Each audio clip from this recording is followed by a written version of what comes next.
Lawmakers need to change the mantra that they've had for years, no new taxes, to a new promise to get the highest value that they can possibly get from every taxpayer dollar. And that is why we have formed this group, the Florida Alliance of Concerned Taxpayers. And that is why we're unveiling a 7-point plan today to create what we call smart money for Florida and to help guide the state budget process in order to get a higher return for taxpayers. The first one for a smarter budget is to enact responsible tobacco taxes for health care. We are currently at just over 33 cents a pack. As a result, Florida has one of the lowest cigarette taxes in the nation.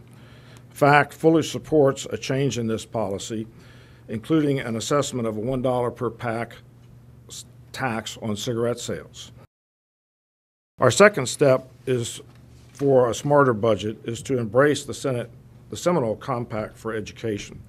The Seminole Compact for Education offers more than $288 million this year and a minimum of $2.5 billion over the life of the compact for Florida schools. The Florida Association of District School Superintendents and the Florida School Board Association both support the compact because of the critical need to adequately fund public education for Florida students. FACT's third step for a smarter budget is to review Florida's sales tax exemptions. Some of the sales tax exemptions are appropriate and should be preserved. Clearly, exemptions such as food, medicine, and other necessities offer real value for Florida taxpayers. However, Florida could raise several $100 million in new revenue by eliminating some of the more bizarre sales tax exemptions. And as a former Florida Department of Revenue director, I can attest to the bizarre nature of some of those exemptions. Our fourth strategy for a smarter budget is to shift spending from the deep end to front end services. In other words, prevention.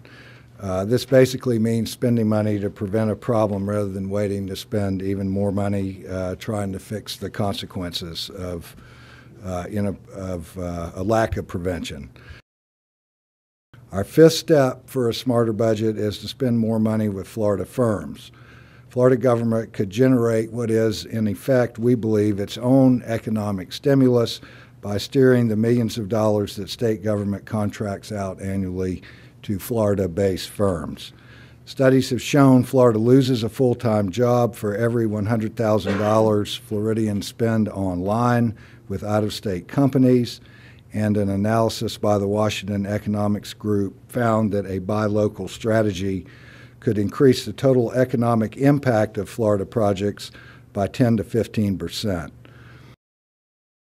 FACT's sixth strategy for a smarter budget is for Florida to stop passing unfunded mandates onto local governments. Over the years, we've known that Tallahassee has passed hundreds of rules, regulations, other requirements that dictate how these local dollars must be spent. And this puts cities in a bind on these issues, ranging from pension to public works and insurance. These mandates force local property taxpayers to pay the cost of projects decided by state officials in Tallahassee. Now, if the state doesn't pick up the price tag for some of these projects, such as richer pensions for police and firefighters, then cities are forced to pick up that tab, and that means that we have less opportunity to pay for the critical services, or we will have to reduce the local property taxes. And our final strategy for a smarter state budget is to draw down more federal matching funds. For a long time now, we've known that Florida has left a lot of federal dollars on the table. And right now we rank 45 among all the states in per capita federal grants funding, meaning that we send a lot more money of tax dollars to Washington than we receive back in return. And we need to change that. Recently, there was a study done that shows that there are about $6 billion federal dollars that we leave each year. What we'd like to do is create a dialogue that would take a look at this and encourage our congressional delegation and our state lawmakers to see how Florida is investing our dollars and bring down more of those federal funds. The citizens of Florida, the taxpayers of Florida, are beginning to realize that, we've got to understand how we're spending state dollars. and there may be some justification for repeal of certain taxes, and there may be justification for new taxes down the road. And I think people throughout the state recognize that healthcare, education in particular, those two, but transportation services and others are starting to decline in quality and availability.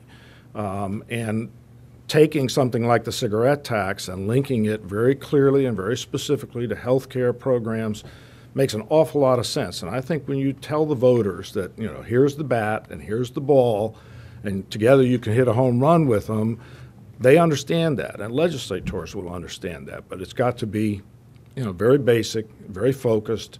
Here's the dollars, here's the programs, and I think you can do some of those things.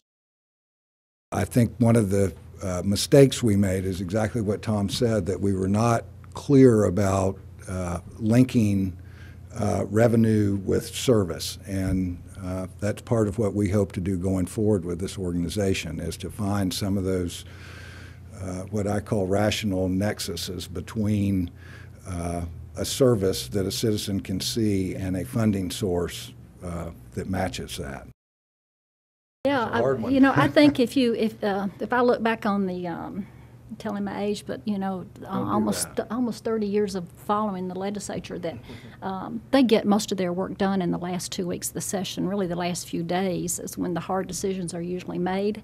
And I think because of the budget crisis, that they're going to come together on some of these issues, the Seminole Compact, the tobacco tax. I think they will be back in session, special session, if they don't. So it's a matter of time, and it's important for individuals, groups like us, to step up and give them, some assurance that there is public support for what they're trying to do.